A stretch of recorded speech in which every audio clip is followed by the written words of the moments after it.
Shalom Bapak Ibu yang dikasihi Tuhan, bertemu kembali dalam pembelajaran Bible Study Perjanjian Baru.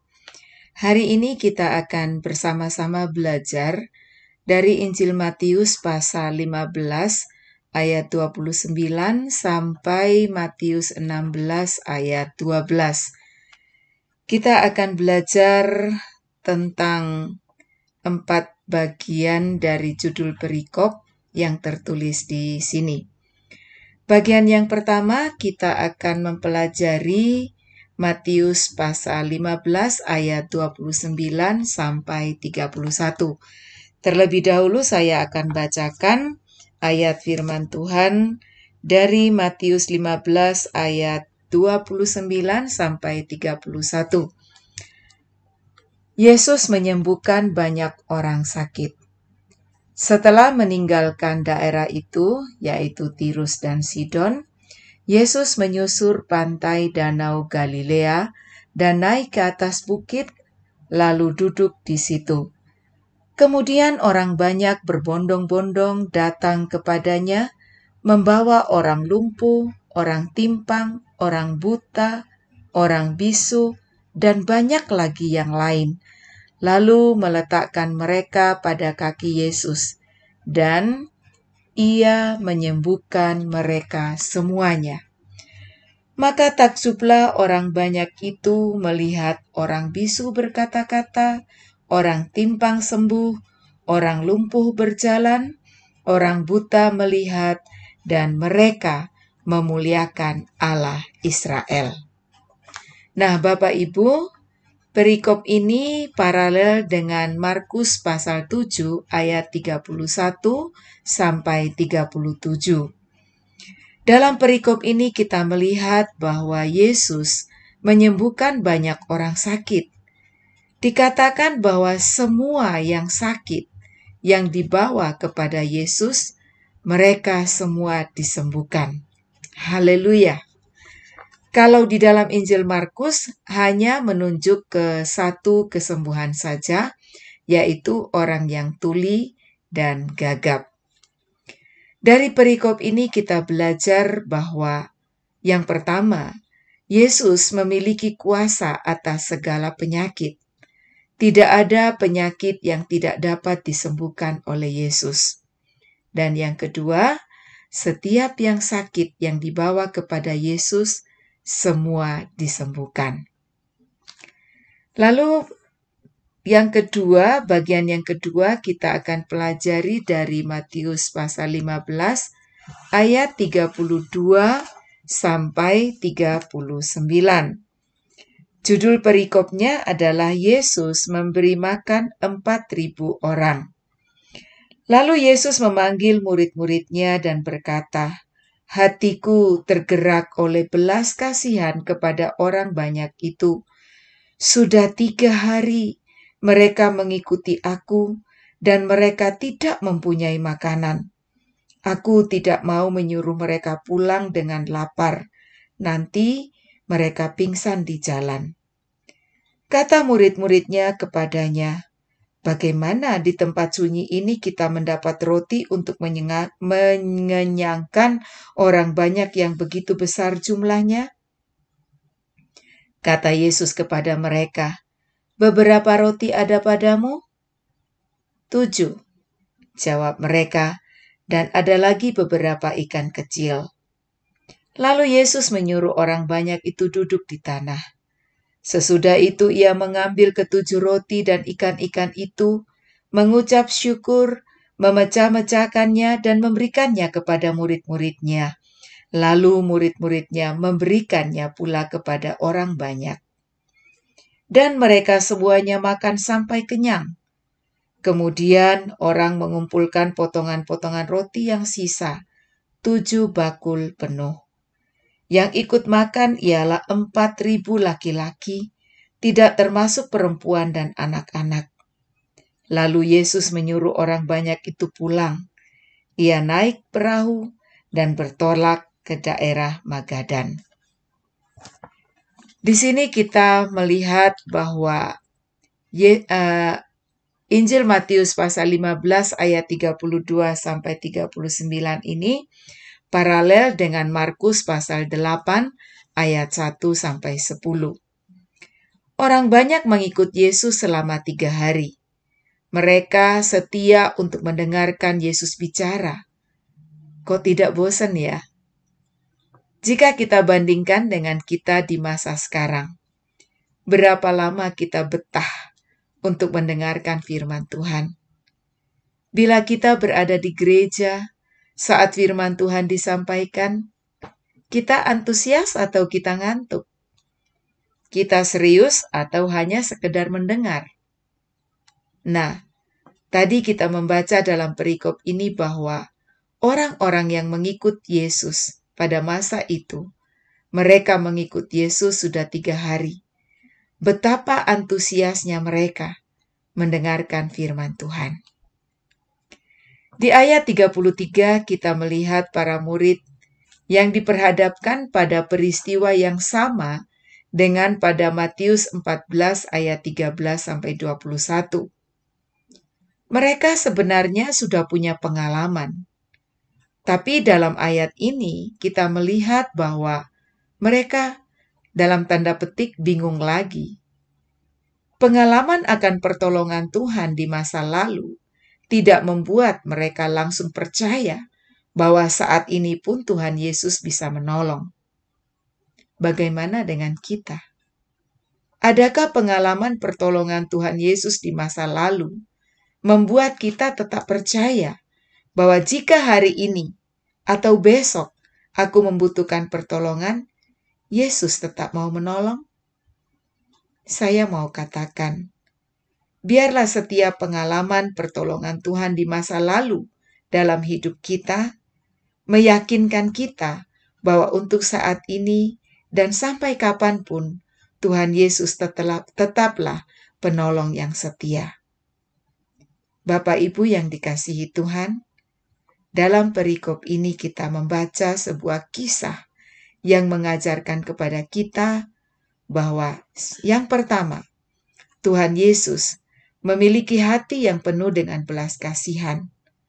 Berbelas kasihan kepada orang-orang yang mengikuti Dia, termasuk kepada kita yang selalu antusias mendengarkan Dia. Pertolongannya tetap ada sampai kapanpun.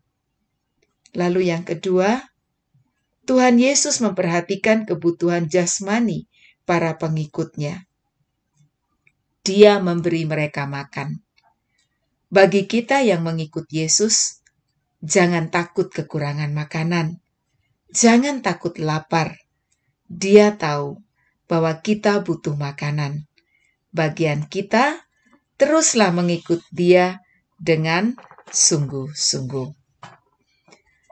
Lalu selanjutnya bagian yang ketiga kita akan pelajari dari Matius 16 ayat 1 sampai 4. Saya akan membacakannya terlebih dahulu.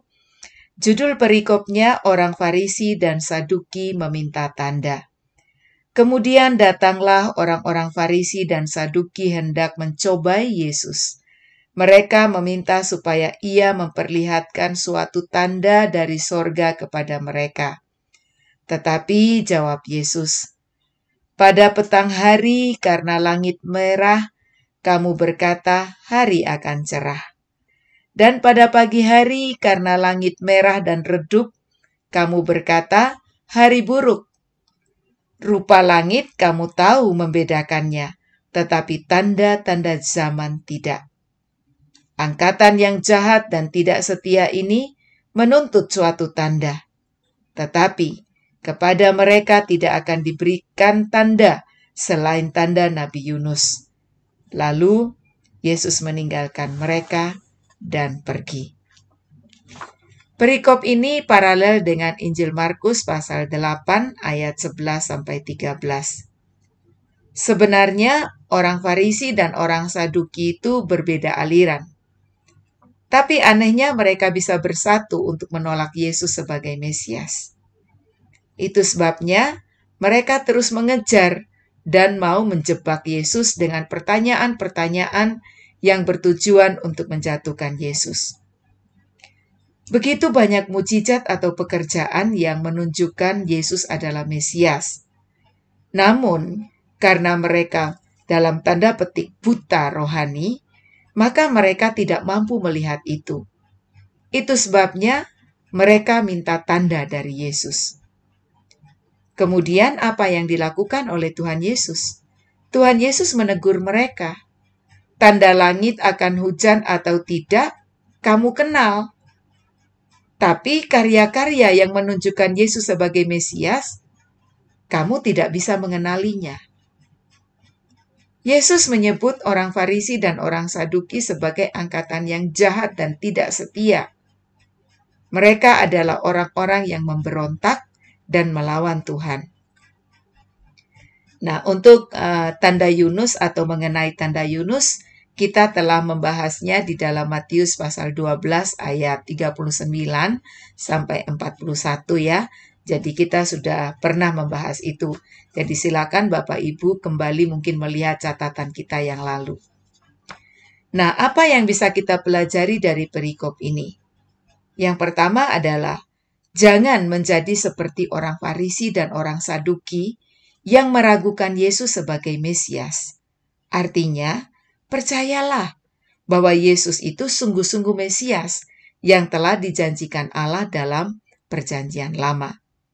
Lalu yang kedua, milikilah pengalaman hidup bersama Yesus sebagai Mesias. Lalu di bagian yang keempat kita akan pelajari dari Injil Matius pasal 16 ayat 5 sampai 12. Hal ini berbicara tentang ragi orang Farisi dan Saduki. Pada waktu murid-murid Yesus menyeberang danau, mereka lupa membawa roti.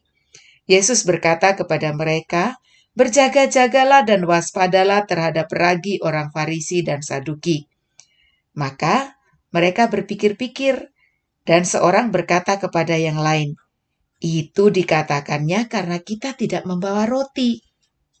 Dan ketika Yesus mengetahui apa yang mereka perbincangkan, ia berkata, "Mengapa kamu memperbincangkan soal tidak ada roti?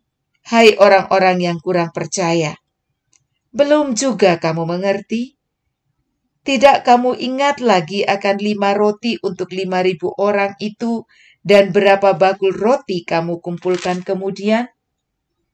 Ataupun akan 7 roti untuk 4.000 orang itu dan berapa bakul kamu kumpulkan kemudian?